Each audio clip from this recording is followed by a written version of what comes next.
Hi partner, golden tip 8. ABC partner sharing profit and losses 5:3:2 ratio. Okay. They decided to share profit and losses 2:2:1. Okay.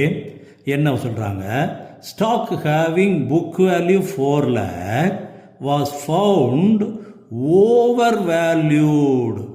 ஓவர்வேல்யூனாலே அதிகமாக value பண்ணி வச்சிருக்காங்க. then that is loss. எவ்வளவு over value? Biennale அதுதான் loss. அப்போ 3 lakhs loss. சரி, இந்த 3 lakhs லாஸை என்ன செய்யணுமா? Necessary adjustment entry. அப்போ புக் வேல்யூ அஃபெக்ட் பண்ணாம without affecting the book value. இந்த என்ட்ரியில் எது கரெக்டு? இது என்ட்ரி போகிறதுக்கு முன்னால் லாஸ் வந்தா sacrificing partners account debit, gaining partners capital account credit. அதை முதல்ல நம்ம முடிவு பண்ணிடணும்.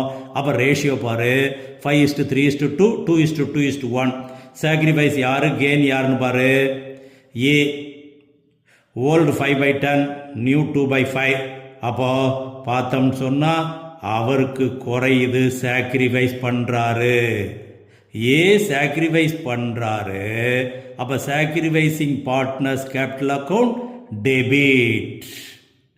ஓகே, அப்போது இங்கே சியும் ஏயும் தான் அந்த ஆன்சர் இருக்குது. இது ரெண்டில் எதுன்னு பார்ப்போம். அதே போல் பாரு, பி 3/10 பழசு, புதுசு 2/5. அட்ஜஸ்ட் பண்ணோம்னா அவர் கெயின் பண்ணுறாரு. அப்போ பி கெயின் பண்ணுறாரு, அவர் அக்கௌண்ட்டு கிரெடிட்டு. ரெண்டுலேயுமே கிரெடிட் கொடுத்துருக்காங்க. சி என்னாச்சு? சிக்கு ஓல்டு 2/10, நியூ 1/10. அப்போ ஆன்சர் பார்த்தோம்னா தட் இஸ் அவருக்கு எந்த மாற்றமும் இல்லை, நில். அப்போ ரெண்டு பேத்துக்குள்ள அட்ஜஸ்ட் பண்ணிடுவோம். தட் இஸ் ஏ சாக்ரிஃபைஸ் பண்ணுறாரு டெபிட், பி கெயின் பண்ணுறாரு கிரெடிட். ஏன்னா லாஸ் எவ்வளவு?